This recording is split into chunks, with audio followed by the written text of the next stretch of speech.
What's up, everybody? It's me, Johnny, here with my immediate reactions to UFC Fight Night in Saudi Arabia while Rob is away. And of course, we've got to start off with that main event. I cannot believe that I'm about to say these words, but Nassourdine Imavov knocks out Israel Adesanya in the second round. The second bloody round. I was so certain that Izzy was going to win this fight. So certain. But in fact, I turned out to be wrong with most of my predictions for UFC Saudi Arabia. But the Izzy fight, I was so confident. 110% I thought Israel was going to beat Nassourdine. Not knock him out or anything, but by decision, I thought he was going to beat him. Not only does he lose, but he loses in the second round by knockout. Bloody knockout, man. I looked at some of Nassoudine's past performances against Brendan Allen, against Jared Cannonier, and I didn't envision this. I didn't think that he was able to do this against former middleweight champion, one of the greatest middleweights in the world. I just didn't think that he could do this against Israel Adesanya. I didn't think that he could beat him by decision even. And then he goes and shuts me up and knocks him out. Just absolutely insane. And this follows a first round where I actually thought Izzy was doing pretty well. I thought he won that first round. He was keeping very active. He was making Nassourdine come in, and then he was doing his countering. He was really good at defending the takedowns. There was this one takedown attempt from Nassourdine where I thought for sure Israel was going to get put on his back. And somehow at the last second, he manages to turn it around and then end up attempting his own takedown for Nassourdine, against Nassourdine. That was crazy. Israel was doing really well with the takedown defense. He was doing really well with the stand-up. Again, keeping long, keeping active, countering really well. So after that first round, I thought there's no way that Izzy's losing this fight. There's absolutely no way. And then come in the second round, Nassourdine Imavov puts a left jab and then just cracks Izzy with the right. Cracks him, drops him, ground and pound. That's all she wrote. Nassourdine Imavov just knocked out Israel Adesanya. Oh man, there's a lot to talk about here, but first let's talk about, I saw some commentary where people said that it was an early stoppage. And of course you saw in the moment that Israel was also not entirely happy. He thought it was a bit early. I think if he went back and watched the footage, he would agree that that was not an early stoppage. And I agree with it as well. I don't think it was early. I thought it was a really good stoppage. Like, Israel was not doing anything. He was just prone and trying to cover, but Nassourdine was just ground and pounding on him. He was not getting out of that situation. It was not a good look. I thought he made the right call by stopping the fight there. And I just don't see how you can make any other conclusion. Did you want Israel to sustain even more brain damage for another 2 seconds or 3 seconds or 4 seconds? Like, he gave him the chance. He gave him the chance to try and get up. He gave him the chance to try and properly defend himself. And he wasn't really doing that in the moment. And it's not as even like, you know, when Nassourdine was pulled off, Israel somehow like turned around and was looking really good. He was clearly a little bit out of it. So I thought it was a good stoppage. And it sucks to say because I wanted to see Israel win this, right? Him and Rob's recent friendship has been so wholesome. I've said this multiple times in the past, that the middleweight division is 100% better with Israel in it, right? It's going to be a crying shame when Israel eventually retires from the sport, because even he said it, that he makes the middleweight division more exciting. And I agree with him. Out of it, there's a little bit less flair to it, a little bit less pop. I did not want to see Israel lose this fight, let alone in that fashion. But when you see it go down like that, in my opinion, the ref made the right call. So I would say, yeah, it was a fair stoppage, and Imavov wins by KO clearly. So what does this mean for Nassourdine, man? Nassourdine has been shot up pretty much to the second spot in the middleweight rankings. Crazy to say that Nassourdine Imavov is probably going to be number 2 in middleweight when the rankings figure themselves out next week. But that's probably going to be the case. And he's probably put himself in, actually, no, you know what? It's hard to say up to second because, of course, Khamzat is going to be getting the title shot next. That's what Dana says. And he technically is only third. So how could you put Nassourdine above Khamzat? But if you don't put him above Khamzat, he's still below Israel, who he just beat. How weird is that? Can someone tell me what they think in the comments below? Like, where should Nassourdine be? Because if Khamzat wasn't there, Nassourdine goes second. We've seen that in many divisions. Umar Nurmagomedov, for instance, after he beat Corey Sandhagen, he was shot straight up above Corey. So by the same logic, Nassourdine in the rankings should be above Israel, should be in their second spot.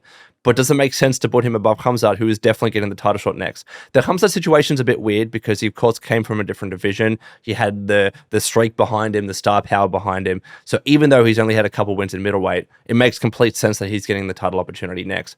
But maybe didn't make enough sense to put him above Israel in the rankings. So it's a bit of a weird situation there. But regardless, the main point, wherever he is in the rankings, he is a legitimate contender in the middleweight division, and he is probably one fight away from fighting for the title. Again, it's Sean Strickland versus Dricus du Plessis at UFC in Sydney. I will be there. I'm looking forward to that. And then Dana said it's Khamzat Chimaev next fighting for the title. So if Dana wasn't so certain that it was definitely Khamzat Chimaev fighting next for the title, you would probably have Khamzat against Nassourdine Imavov. That would probably be the number one contender fight to make.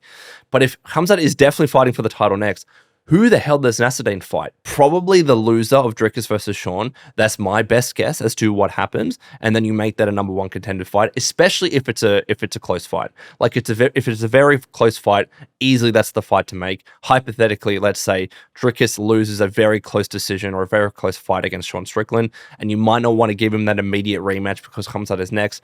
Then you have him fight Nassourdine Imavov. That's probably the way to go. That is probably the way to go. But it just makes me question where Rob fits in that situation.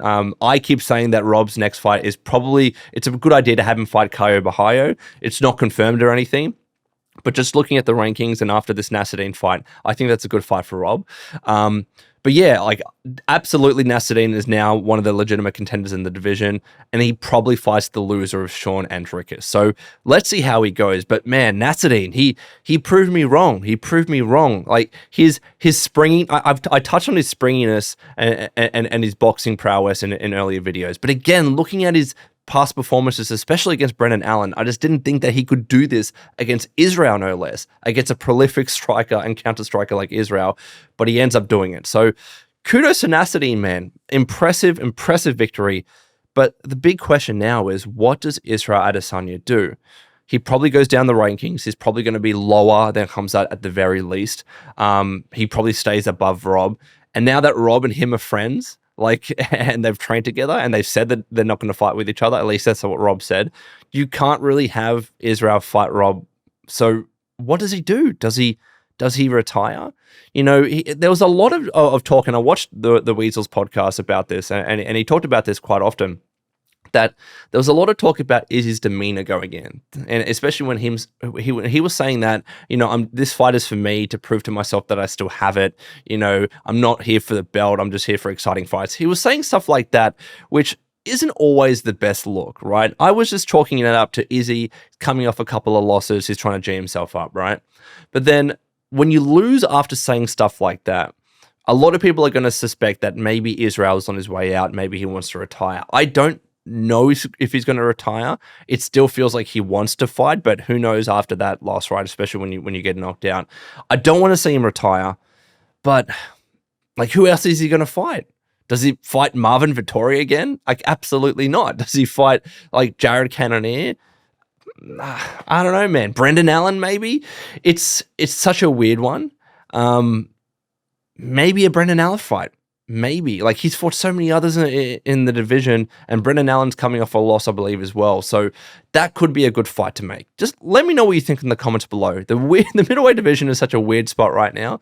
But if I was to match make things, I think Rob against Caio, it's a good fight to make. If Caio is ready, of course. Nassourdine fights the loser of Dricus and Sean. And then, of course, the winner of Dricus and Sean fights Khamzat Chimaev. That's the way that I would do it. But let me know your thoughts. I just hope that Israel doesn't retire. I hope he still has one big fight left in him. And you know what? Let's make it super fights. He probably is not going to make his way back to the title again after losing against Nassourdine. Let's just try and make him have big fights, big super fights, kind of like what we're thinking with Dustin Poirier in lightweight. So that's all I have to say about the main event. Quickly, let's talk about, Sharaputdin against Michael Venom Page. Again, another one that I got wrong. It was very funny. The first time that Rob talked about the Shara versus MVP fight, he wasn't high on it. I was like, oh, you've got two really unique, prolific strikers. Michael Venom Page, he's so hard to figure out. Shara is awesome with his unorthodox leg kicking and whatnot. I was like, on paper, this is going to be a fantastic fight. No way, this is a bit boring. And then Rob was like, I don't know about that. And then it turns out it wasn't the biggest barn burner in the world, right? And then it turns out that Michael Venom Page, in a weight class above him, beats Sharaputdin quite convincingly over the course of 3 rounds via decision. Shara just couldn't figure out MVP. He couldn't figure out MVP. MVP was doing always what he does. I don't know how he closes distance so fast. He closes distance so bloody quickly, especially coming in with that right strike. He kept cracking Shara. And Shara, I think it was like for the first round or so, didn't get a single head strike. Someone correct me, but I'm pretty sure that was the case. He was trying to do his leg kicking, but he wasn't moving forward. He wasn't doing a lot of his high leg kicks like he did against Stracoli, for instance.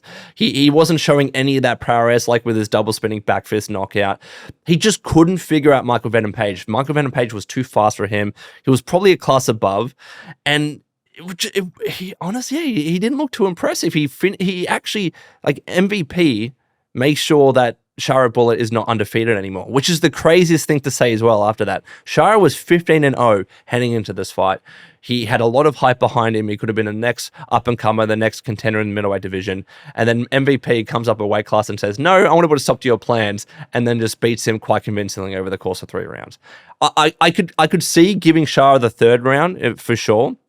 Some people thought that he won the 1st round. Absolutely not. Maybe the 3rd, I'd give you that. But MVP beat him pretty handily across the board. It wasn't the most exciting fight in the world, but MVP, he puts on another show, and I think hopefully he can carry this momentum back into welterweight and become a contender there, because he's getting a little bit older, dude. So we need to see him fight a lot more frequently. And because it looked like he didn't sustain too much damage against Shara in this fight, I think he could fight a welterweight pretty soon. So let's see what happens there. The 3rd fight I want to talk about is Sergei Pavlovich against Jairzinho Rozenstruik. Again, I got this wrong as well, and this fight was relatively boring. Unfortunately, it was pretty boring.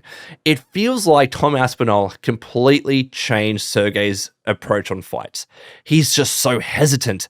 He's so hesitant to go in guns blazing, swinging like he used to do when he was starching everybody. Tommy Aspinall comes along, knocks him out, and then he's hesitant against Jairzinho. He couldn't figure out Volkov. He couldn't figure out the distance game. I just thought that Rozenstruik would be able to adopt a similar game plan to Volkov. Now, of course, Sergei won. I'm speaking like Sergei lost. Sergei absolutely won. He won over the course of 3 rounds. Every round was pretty much them both being hesitant, Pavlovich coming off better when it came to the exchanges, and then eventually takes him down.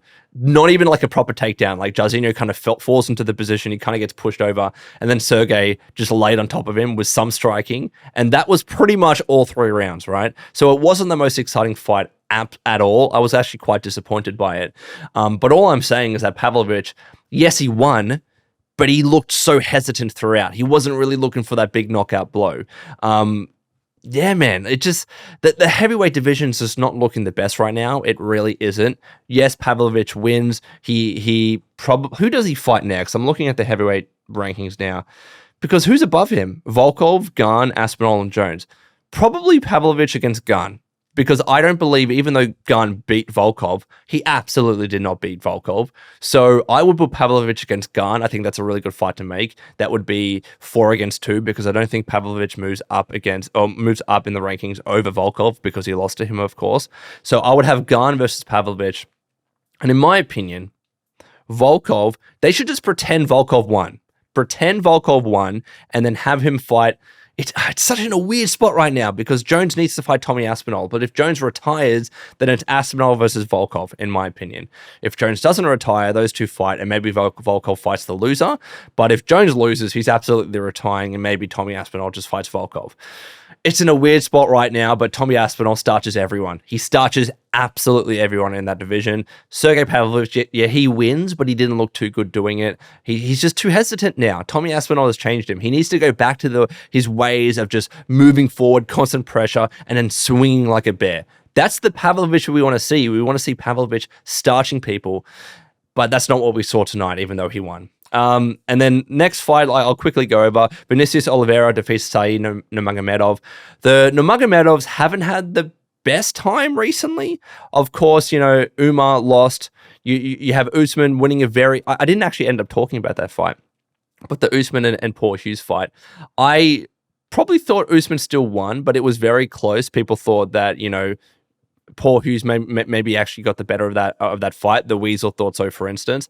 They probably need to rematch it, but it was such a close fight. You can't really consider it this big win for Usman, right? So you have that. You have Umar losing. You have Saeed losing. Of course, Islam Makhachev, ended up beating Renato Moicano pretty handily. But Saeed ends up losing this fight against Vinicius Oliveira. So not the Nurmagomedov and the Oliveira fight that we wanted to see, but he ends up losing. Faraz Ziam defeats Mike Davis as well via decision. Lots of decisions on this card. I didn't end up watching the rest of them because they were like 3 a.m., 4 a.m. my time. But that was it. That was the Fight Night card in Saudi Arabia. Oh, my Pokemon pack is ready to open. So let me know what you thought about the Fight Night card in UFC Saudi Arabia in the comments below. And until next time, this has been Johnny. Please take care of yourselves, and I will see you in the next video.